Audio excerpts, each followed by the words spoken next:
How are we doing, folks? Have you missed us? It's Maidencast. We are back. I'm Joe, and I'm joined as ever by my good friend Luke. And yeah, last night we went to see Blaze Bayley on his Unstoppable tour, promoting the War Within Me album. And yeah, it's long overdue. Was this cancelled and rescheduled, or was this just a new tour? No, this is it, because it was his Maiden covers, like the 25-year set list, that was cancelled, and that's why he's been doing it for 3 years. But this was why he did it. He did this because, like, I've been playing Maiden for 3 years. I put an album out and I haven't toured it. Yeah, so, we and that was also, this is sort of signifies coming through the other side, because we saw Blaze Bayley doing the Iron Maiden set days before the lockdowns were announced. It was days before the world went to shit, wasn't it? Yeah, we had 3 gigs that night as well, wasn't it? Yeah. It was 3 gigs that night, 3 gigs that week. What was it? It was Blaze Bayley, Testament the day before, wasn't it? The Bay Area. Yeah. Bay Area Strikes Back. And did you go to I'm sure I went to 3 that week, but 2 of them. I only did 2. Yeah. I can't remember what the other one was. Because that gig, the Bay Area Strikes Back with Testament, Exodus, and Death Angel at the Forum, that's where most of Testament caught COVID. Yeah. Like 2 days later, they blew the tour out and had to go home ill. Yeah. Yeah. So, yeah, we made it. Yep. So, oh shit! Bear with me 1 sec. Sort the mic out. So yeah, this is your first time seeing Blaze. Blaze with his solo band doing his solo Blaze material. with Absolver, yeah, like doing Blaze material. Yeah, I've seen him before, obviously, but not her. So what do you think then of your first? Oh yeah, I mean, I've openly admitted in the past that when we've done the reviews that Blaze music's it'll go from the absolutely brilliant, i.e. Silicon Messiah, to run of the mill, to but he's. I was thinking last night about how to do this, and I think I compared him. What he churns out now is, for me, like steak and chips. When you're eating you're eating it, no, not pie and mash, steak and chips for me, because when you're eating it, it's lovely. It looks nice on the plate. It's lovely to eat. But for me, it goes straight to the bottom of my stomach, and 2 hours later, I want something else. Whereas someone like Maiden is like a chicken pasta salad, where you're eating it and it keeps you going, and there's loads of different layers and flavours. But Blaze is steak and chips. But if you want steak and chips, you want that, and it's lovely, and it's the most gorgeous meal you've ever eaten at the time. And that's what he churns out. He churns out that sort of just safe. Yeah, I've used the same analogy. Yeah, with no a fucking couple of stress, bands. no bollocks about world issues or nothing like that. It's just him talking about his struggles and about fucking, and sometimes that's fucking all you want. He's talking about his struggles, but relating them to your struggles as well. It's not like a poor, pitiful me. It's sort of no. I know what I'm talking about, because I've gone through it as well, and we're here together and we're getting each other through it. That's the But yeah, I've used that same analogy as well. It's sometimes you just want something done right.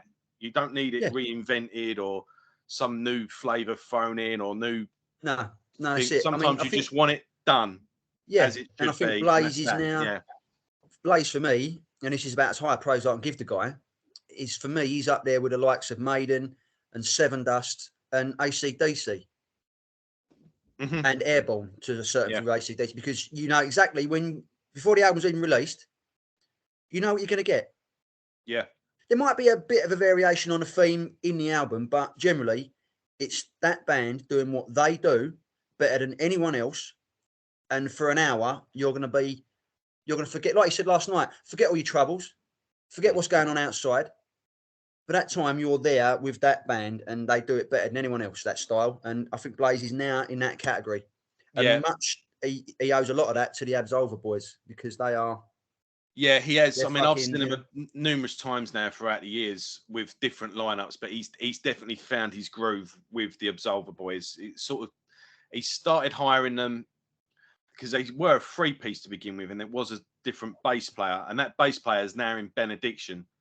But on the whole, and I think Chris Appleton, because they're now a 5-piece, but he's come and gone here and there. as I was saying last night, I think that's Luke who's come and gone. Chris is always there. Chris is the singer, isn't he? Sorry, yeah, I got muddled up. But the I think it depends on how Blaze is doing financially at the time. Yeah, we said this last night. Anyway. A 5-piece or a 4-piece. But last night was like, because Absolver tends to be his opening band, but last night was the first time I'd seen him. I don't know if I've just not took any notice before, or I've just got there before. I don't even remember any sport bands, to be honest. But anyway, but he's got a similar sort of setup with what we were saying last night with Jeff Tate, where he's kind of got this touring circus. Got the core band, where where the and the poor drummer has to play all night. Basically. That's the thing, doing double duty. But no, he seems to have got himself in a real, in the best possible position an artist could get themselves into, because he's got this rabid fan base. I mean, the fans were just eating. Oh, they were loving it, weren't they? Yeah, it weren't sold out, but he was talking 400 people. I mean, fucking hell, I want to play for 400 people a night. I don't think it was sold out, but it was definitely. It was full. Yeah, it weren't 3/4 and above. Yeah, and who this far into their career can do their entire new album? Yeah, that's it. It's basically it, and without getting grief. I mean, fucking Maiden played A Matter of Life and Death, and they got set on fire. People are still whinging about it now. Yeah, you know what I mean, like. But yeah, he's got this dedicated, small but strong fan base he relies on them as much as they rely on him, you know, and he's got a good rapport. The whole fan with the meet and greet thing, he was already doing it for free. Yeah, before that came along. He was always on the merch stand, selling stuff, signing stuff. You want a photo done, you want a question asked. So he's always doing that anyway. I think he did it before this one because it looked like they wanted to get us all out of there. With the Underworld on Saturday night's club night, and it so he couldn't do it. But yeah, he's got the best lineup he's had, arguably. Yeah. Well, he's at least got a lineup now that he's locked in with. I was caught off guard with the track he opened with. He opened with 18 Flights. It was always a good one when a band opens with like a mid-album song, because normally, especially when you're promoting a new album, it's the first track, isn't it, or the single or whatever, And War Within Me, the opening track of the album, is a out of the gates song, isn't it? So you would think you'd just explode onto the stage and plow through that straight into Future Real. Future Real's normally his second song. That's a bit like Judas Priest with Metal Gods. No matter what they open with, second track Metal Gods, it just works. It's like surfing, I suppose. But no, it's like he did it in reverse. I think that's what happened last night. I think when they had the set list printed up, they ballsed it up and sent it upside down or something like that. Because, he not in order, but more or less worked his way through the whole new album with a couple. He stuck mainly as well to tracks from help me out, Luke. Blood and Belief. Yeah. And there was an anniversary of that album recently, which he re-released the album with new artwork and remastered sound and all the rest of it. And I think it was the first time that was ever on vinyl as well. Yeah. So I think he was celebrating that as well. So it pretty much was all of War Within Me with the odd track thrown in from Blood and Belief. And then towards the end, we get I was going to say Soundtrack of My Life, but that's on Blood and Belief. I want to say Silicon Messiah was Stare at the Sun. He did Stare at the Sun, and then finished with a couple of Maiden tracks. He did. Well, he didn't finish with them, to be fair, did he? He finished with his own. Finished with The War Within Me, didn't he? The title track. But well, I think there was meant to be the encore. I think they were meant to come back with. But they just they didn't, and then they did Man on the Edge, which was hideously fast. Yeah, too fast. Even the drummer couldn't keep up. I was watching him. It was like, fuck me, he's going to collapse in a minute. Yeah, and then Future Real, which obviously those two, the crowd responded. But it's nice to see a crowd respond to some Blaze era Maiden tracks, considering that apparently they're shit, and we're the only two people in the universe that like them. Yeah, well, we've seen him do a full show. Yeah, and all these hypocrites are like fucking coming out of the woodwork. To be fair, they're probably not all hypocrites. There probably are some people like me and you who have been there I was there at the start. You come along obviously as soon as you could after. Yeah. But we're like, the X Factor is, it's top 5 Maiden. If you don't like it, I don't care. Well, yeah, we were talking about this last night because you were there. You were there on release day. I saw you went to the listening party. Yeah. We do go into it in the Maidencast episode. If you're new to the show and new to the channel, go back and check it out. If you've got spare 3 hours. But yeah, I thought at the time it was. I assumed at the time they were positive about it. Then quickly, retrospectively, went, nah, we don't like it. We never liked it. And then over time, people have cottoned on that it is, a good album. But no, no, they were caning it. They were. I mean, I remember Kerrang thing. They did a report on it. I'm sure it was Kerrang or Metal Hammer, one of those wanky fucking publications. They went to a private party, and they were left alone with I don't know if it was Rod Small or what. They put the vinyl on and fucked off and let them listen to it. And apparently, when it started, the chants and all that, they both looked at each other and were like, and it's like, oh, it's Blaze Bayley, and it's like, fuck. I think I've read this article. Yeah, I think that was Malcolm Dome. It's and he's yeah. But no, I mean, and then all of a sudden, when Bruce comes back and they start singing the Klansman and Sign the Cross again, they're like, oh, these songs, they're fantastic, and it's like, fuck off, you hypocritical bastards, Yeah. That's my teeth itch. But and he's basically, Blaze has never been given the respect he has earned. No, because he's worked Wolfsbane, he worked his arse off. Maiden, he was swimming against the tide for 3 years, and then Blaze, he got a poison chalice, didn't he? Yeah. And he's fucking deserves everything he gets now. He's earned it, and he deserves it. Yeah, and his solo career as well hasn't been without his no, definitely not. In his personal life as well, he's had everything thrown at him. That's it, yeah. Anything you can imagine. Yeah. So yeah, it's just Blaze's story is a story of perseverance and endurance, and he deserves every bit of success he gets. Yeah. And definitely. But yeah, just going back to the show, he finishes. It's mad, isn't it? So just thought about that. Yeah. The parallels between him and Paul. Yeah. Whereas Paul, I'm not. It's like fuck any excuse to give Paul a kicking, but it ain't that.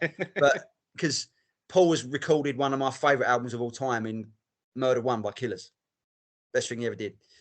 But if you look at the way Paul's handled his solo career and all the rest of it, where Paul was like, no, I'm going to go out and just play Maiden.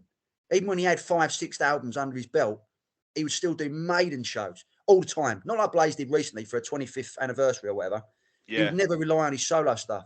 Whereas Blaze was like, no, bollocks. I've got 10 of my solo songs in here. 3 Maiden covers. Yeah. He started from, he completely started again with a clean slate on that first tour. I mean, Blaze's career is the complete antithesis of Paul. And not, I mean, I don't know whether it's the people Paul surrounded himself with or what, you know. 1 sec, mate. It's my boy there. Yeah. Yeah, he did do, Paul seemed to have fell into a trap where he's frustrated that he's constantly having to just play these Maiden sets, but don't do anything to change it. He'll continually feeding the beast, doesn't he? So no pun intended sort of thing. He said in his autobiography as well, it's a blessing and a curse, because he can't, it's Maiden that gets his feet in the door, but it's also once his feet are in the door, he's not allowed to leave because of it. It's it's a trap he's fallen into, and I think it's the thing that pays, and he's just, well, if that's what's paying, then that's what I've got to do. I suppose that's the difference between the fact that Paul's albums are revered for whatever reason, and Blaze's albums are hated for whatever reason. I can't see it. I've listened to Blaze over Paul, Maiden any day of the week, as we've discussed at length. I mean, we've had arguments over that, haven't we? But it's weird. Paul is at this success, he was Maiden's first and all that, but his solo career has tanked. Whereas Blaze was like, he's just a fucking aberration. The Blaze era doesn't even exist for me. Yeah. But then he cracks on and plays the sold out shows for 6 months at a time. Yeah. I think as well, so we come back to the end of the show, and it's a real high energy close to the show. You've got 3 songs that are fast, back to back. The crowd are absolutely, going bonkers. And Blaze as well, in his live show, which he's always done, but he just gives these great motivational speeches between all the songs. And like, you know, he says to the audience, you know, you matter, your life matters, it is down to you to take control of your life. Yeah. And those bastards out there that keep telling you that you're not good enough, fuck all them. I'm Blaze Bayley. I'm telling you you're good enough. That's it, yeah. And and it's true. The first time I saw him, I felt great for days afterwards, you know. Yeah, he's a good one, isn't he? I mean, yeah, like you say, he's powered through so much shit. He's speaking with real authority on the matter. Yeah, and you know, he'll explain what the song is about in his thing, but how it can relate to everyone else as well. And yeah, I mean, I didn't listen to this album since we reviewed it, to be honest with you. I kind of just banged it out and think, right, okay, it's good. And then I moved on to other stuff. Yeah, especially when I'm always doing reviews and everything. But yeah, it's a good album. Hearing the songs live last night, they all work. They're all great. And you can muddle them up and play them into any order as well. I mean, 18 Fights was a good opening track. Completely caught me off guard. I was thinking, what's this? And it wasn't until he started singing, I was like, oh, singing the lyrics. But and they're all stories as well about, you know, you got songs like Pull Yourself Up, but then you got songs about Alan Turing, Nikola Tesla, Stephen Hawking. I mean, this is the thing as well, folks. How metal can you get to have a song about Stephen Hawking on your album? Yeah. And all in all, I think it's the best show you're going to see in the venues that you're in, because you've got someone who knows how to play an arena, play in a club. Yeah, but you get an arena show in the club. And I think that's what you're getting now with Jeff Tate. I think that's what you're getting with Tim Owens. It's what you were getting in the 90s when your Dios and Dickinsons of the world were playing clubs. Yeah. And I think take advantage of it. Don't complain that Metallica are charging $9,000 for a ticket and a 500 quid for a pint.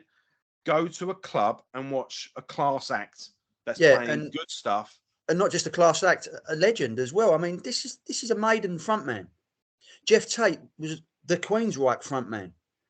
Tim Owens, the Judas Priest frontman. You know, they're not like they're just fucking up and coming bands. They are people who've been there, done it on the biggest stages. And like you say, they're using that expertise, and people are having a result because you get to see it 25, 30 quid, and it's a guaranteed good night out. Yeah. You know, and go and see, if you've never seen Blaze, go and see it alone for his crazy uncle routine.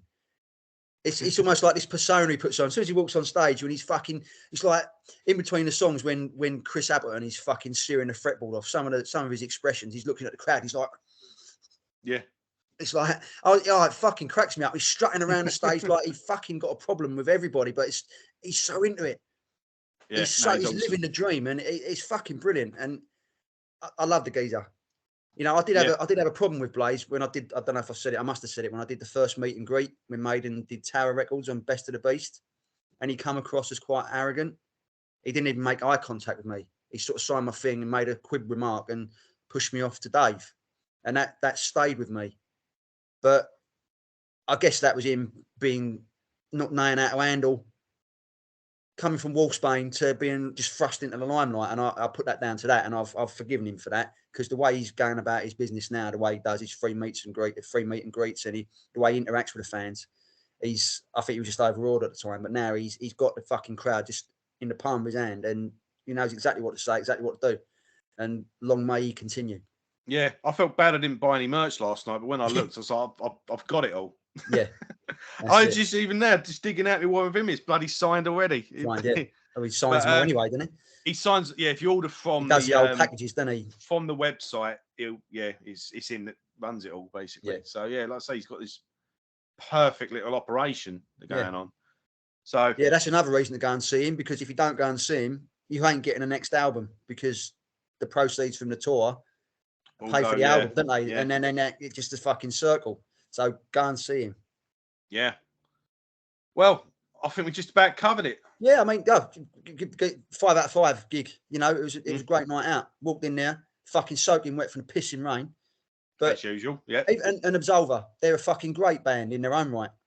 Yeah, I need to dig a bit deeper with them. I do need to check them out. They are consummate musicians. I mean, I've compared Chris Appleton in the past to, I said he's our Mark Tremonti, and I can't give the guy any big compliment than that, because Mark Tremonti is a fucking guitar god who writes for his main band and his fucking side project, and Chris Appleton is not far off his talent. Oh, they both did that thing, didn't they? Together, where they both giving it. Oh yeah, fucking him and his brother. Yeah, both of them together. Both of them can shred, man. It was a solid band all round. Yeah. Yeah. And Luke, you look a bad motherfucker with a bald head, son. Why you ever doubted it? Grow the beard bigger. Yeah. And really make it. You need to go full Bronson with it. He's fucking hench as well, man. He looks like he lifts weights. He's like, oh, I was worried about it. It's like, no, you look cool. Don't worry about it. You look fucking savage. So on that note. Yes, indeed. That's it. Right. Yeah. What you need though is a few more greys in your beard. Then you'd look really fucking sexy. That's it. Trust me. Yeah. So yeah. All right. With that, that's it. Thanks for watching as always. If this is, we will be back. We've got one thing on the horizon. We're trying to desperately track down Paul Di'Anno's release from last year, because we haven't forgotten it. The EP he did. It's just trying to get hold of it, really. So once we've got that in the bag, we'll drop that as to keep our spook. Obviously, as well, in July we've got the Maiden tour, and if some other news comes up in the meantime, we'll obviously cover that as well. Yeah. If this is your first viewing, welcome to Maidencast. Go back to the beginning. We go through the entire Iron Maiden back catalogue, including solo albums, side projects, and each and everything in between, all in order. Much debates and arguments had along the way as well. It's all good fun. And what else? Yeah, anything else comes up, we'll cover it. When we know, you'll know. You'll know. Exactly. So see you all soon, and we'll see you on the tour. See you soon.